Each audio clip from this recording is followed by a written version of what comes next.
What the fuck is capitalism?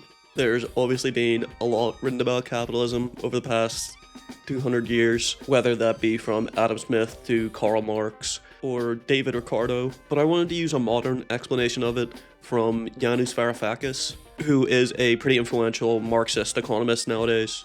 So capitalism is just one of the many ways that we can produce the things that society needs to function.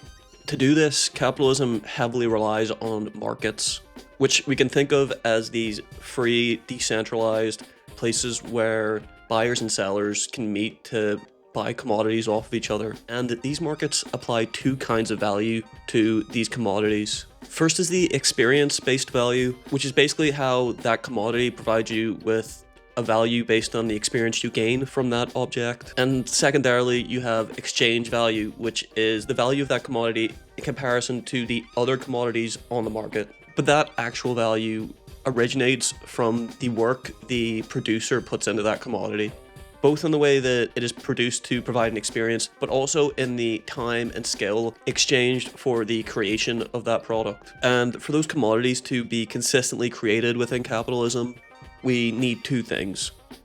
One, we need the products to create those commodities, a means of production or a set of tools which allow us to more efficiently create those products. But secondly, we're going to need a social setting where people who don't own those means of production, those tools, are going to have to work under those people who do own those tools.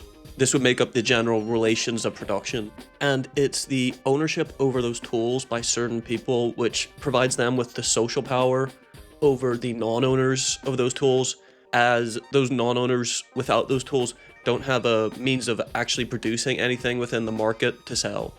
That means we have the owners, who are usually called the capitalists, and the non-owners, who are usually called the workers, split into two social classes, with a middle class that grows and shrinks depending on how the market's doing. Most importantly, the capitalists own the tools, which allows them to retain the surplus value made in between the production of a product and the actual selling of it on the market.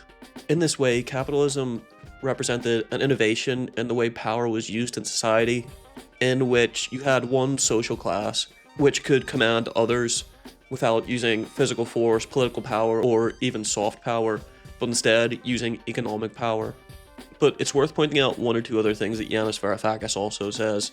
So we have surplus value, which eventually works its way down to becoming profit for those owners. But those profits happen within an individual company, but the degree to which they profit is reliant on a larger set of events within the whole economy made up of this collection of markets, consumers, and companies.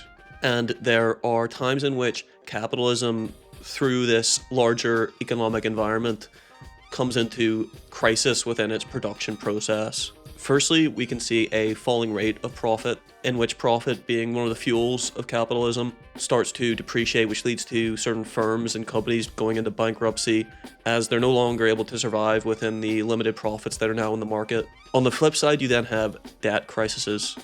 This is where a certain gold rush might happen in the good times with investors, like bankers and all these kind of people who have money outside of the capitalists, start putting more money than they can ever make back into certain markets that are having a particularly good time at the moment. This is called a bubble. When it bursts, the investors realize that they're not going to get their money back, and they go on strike with their money, basically saying we're not playing this game anymore, which means that capitalists who own businesses don't get as much investment through their debt cycle, which sees the general collapse of markets' production capabilities. We saw this in 2008, and we may well be seeing this right now with the AI gold rush that's currently happening. Because due to these crises and capitalism's continuous need for expansion for profit and debt, there is always a peaks and trough nature to capitalism, in which there are good times and then bad times periodically. Also worth saying, capitalism has went through many different stages, with it having been around for about 200 years now. It hasn't stayed the same, and it also changes depending on where you are within the world. Unless you agree with Yanis Varoufakis' opinion, which is that capitalism is actually dying right now, and we've kind of already seen this new thing that's being produced called techno-feudalism, which sounds almost more scary than capitalism, but that's a topic for another day.